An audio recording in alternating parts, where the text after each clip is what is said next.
आज हम क्षितिज भाग 2 में संकलित कवि ऋतुराज की बहुपठित कविता कन्यादान को पढ़ेंगे, जिसमें हम कविता का भावार्थ, उसकी सरल व्याख्या एवं अर्थ छवि को तो समझेंगे ही, साथ में हम कवि के सूक्ष्म जीवन परिचय एवं उसकी रचना धर्मिता पर भी प्रकाश डालेंगे। कविता से संबंधित महत्वपूर्ण प्रश्नोत्तर तथा संभावित बहुविकल्पी प्रश्नों को हम अगले वीडियो में पढ़ेंगे और समझेंगे। तो आइए कवि ऋतुराज का संक्षिप्त जीवन परिचय। ऋतुराज का जन्म 10 फरवरी सन 1940 को राजस्थान के भरतपुर जिले में हुआ था। इन्होंने अंग्रेजी विषय में राजस्थान विश्वविद्यालय जयपुर से स्नातकोत्तर यानी एमए की शिक्षा प्राप्त की। यह लगभग 40 वर्षों तक अंग्रेजी विषय का अध्यापन किए। मुख्य धारा से अलग समाज के हाशिए के लोगों की चिंताओं को ऋतुराज ने अपने लेखन का विषय बनाया। उनकी भाषा अपने परिवेश और लोक जीवन से जुड़ी हुई होती है। कवि की प्रमुख रचनाएं। कवि की जो कविताएं हैं वो निम्नलिखित काव्य संग्रहों में संकलित हैं, जिसमें एक मरण धर्मा और अन्य, पुल पर पानी, सूरत निरत तथा लीला मुखारविंद प्रमुख हैं। कवि को मिलने वाले प्रमुख सम्मान। साहित्य में योगदान के लिए इन्हें सोमदत्त, परिमल सम्मान, मीरा पुरस्कार, पहल सम्मान तथा बिहारी सम्मान आदि से सम्मानित किया गया। अब हम कविता के सार को समझेंगे, या कविता का सारांश क्या है उसे हम जानेंगे। प्रस्तुत कविता में मां द्वारा बेटी के विवाह में दी गई सीख का वर्णन है। यह परंपरा से हटकर दी गई सीख है। बेटी को जीवन के वास्तविक संघर्षों से इसमें मां अवगत कराती है। यद्यपि बेटी की विदाई के अवसर पर मां का दुखी होना स्वाभाविक था। उसे ऐसा लग रहा था जैसे वह अपने जीवन की अंतिम जमा पूंजी को विदा कर रही है, दान दे रही है। उसकी बेटी अभी पूरी तरह सयानी नहीं थी। वह बहुत भोली और सरल थी। मां उसे जीवन के ऊंच नीच यानी जीवन में आने वाले उतार चढ़ाव से प्रस्तुत कविता में परिचय कराती है। अभी वह अपने मन में जीवन के प्रति मधुर कल्पनाओं को लिए हुए है। वह दुखों के बारे में अधिक नहीं जानती। विदाई के समय मां बेटी को सीख देते हुए, शिक्षा देते हुए, सिखाते हुए 3 बातें बताती है। सबसे पहले मां ने कहा कि बेटी, पानी में झांक कर अपने रूप के सौंदर्य पर मत रीझना, अर्थात तुम्हें अपने सौंदर्य पर घमंड नहीं करना है। दूसरी शिक्षा मां ने दी कि बेटी, आग जलने जलाने के लिए नहीं, अपितु इसका सदुपयोग खाना बनाने के लिए होता है, न कि आत्महत्या करने के लिए। आत्महत्या करना पाप है। मां ने बेटी को कहा कि बेटा, वस्त्र आभूषण का मुंह स्त्री को भ्रमित करता है। यह स्त्री जीवन के लिए बाधक होता है। इनके मुंह में उलझकर स्त्री अपने अस्तित्व को पूरी तरह भूल जाती है। मां बेटी को अंतिम सीख दे रही है। मां कहती है कि लड़की होना बुरा नहीं है, पर लड़की जैसा दिखाई देना बुरा है। अर्थात लड़की शब्द में कोमलता और कमजोरी का जो भाव छिपा है, वह लड़की की अस्मिता पर प्रश्न चिन्ह खड़ा करता है। अब हम कविता को देखेंगे। इस कविता को हम 2 खंडों में बांटकर पढ़ेंगे। पहला अंश, कितना प्रामाणिक था उसका दुख, लड़की को दान में देते वक्त जैसे वही उसकी अंतिम पूंजी हो। लड़की अभी सयानी नहीं थी, अभी इतनी भोली सरल थी कि उसे सुख का आभास तो होता था, लेकिन दुख बांचना नहीं आता था।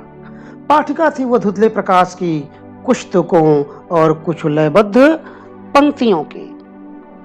प्रस्तुत काव्यांश में कवि कहता है कि लड़की के विवाह को मां के लिए कन्यादान करना बताया जाता है। ऐसा लगता है कि लड़की ही उसके जीवन की संचित अंतिम पूंजी थी और उसे भी उसने दान में दे दिया।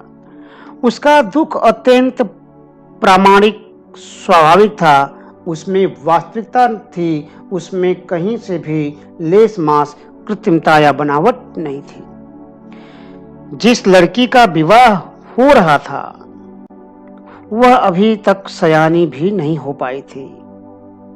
कहने का तात्पर्य है कि वह अभी शारीरिक और मानसिक रूप से विवाह योग्य नहीं थी और न ही उसे दुनियादारी की इतनी समझ थी।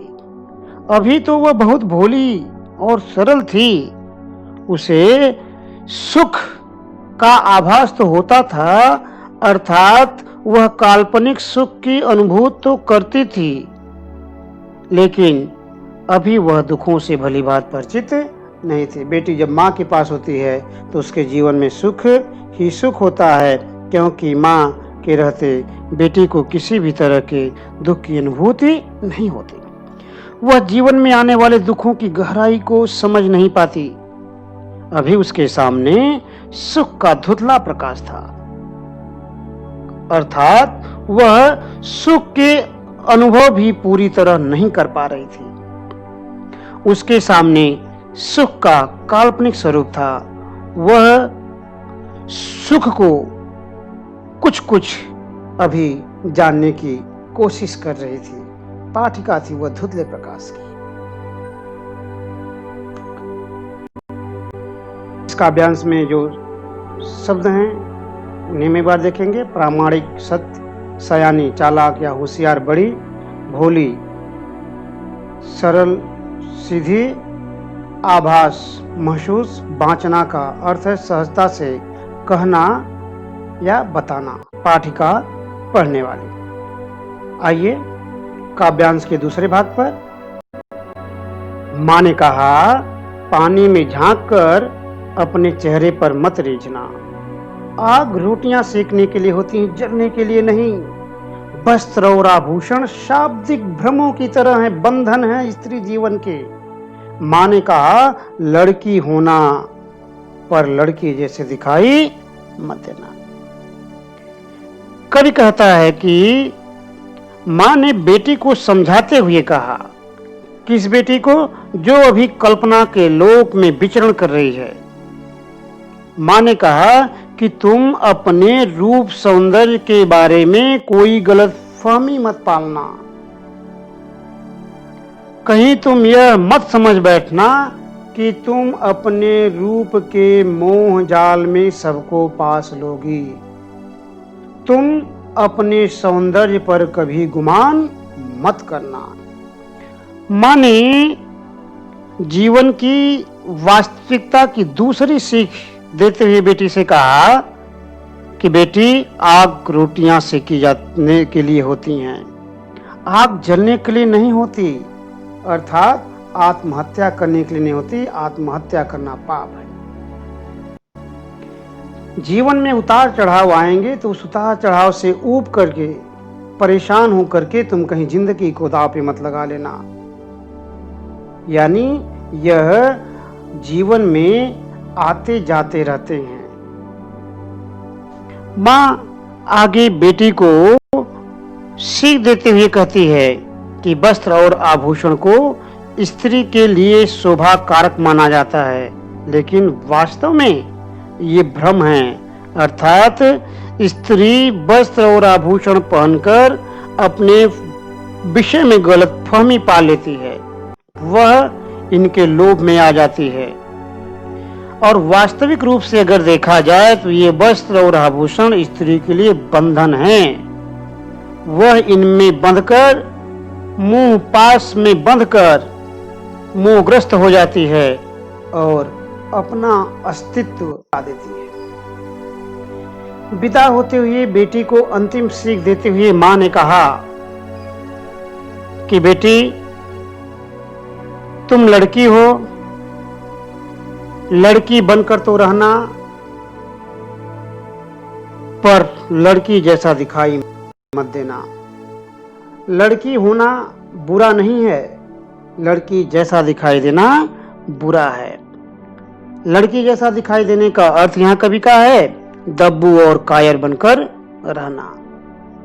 यानी अगर तुम्हारे साथ कुछ जाति हो, तुम्हारे साथ कुछ अन्याय हो, अत्याचार हो, तो तुम उस लिबास को फेंक देना अबला निर्बलता का, और तुम उसका डटकर मुकाबला करना। आज के लिए बस इतना ही। बच्चों, मुझे उम्मीद है कि यह वीडियो देख करके आपको कन्यादान पाठ कविता अच्छी तरह से समझ में आ गई होगी।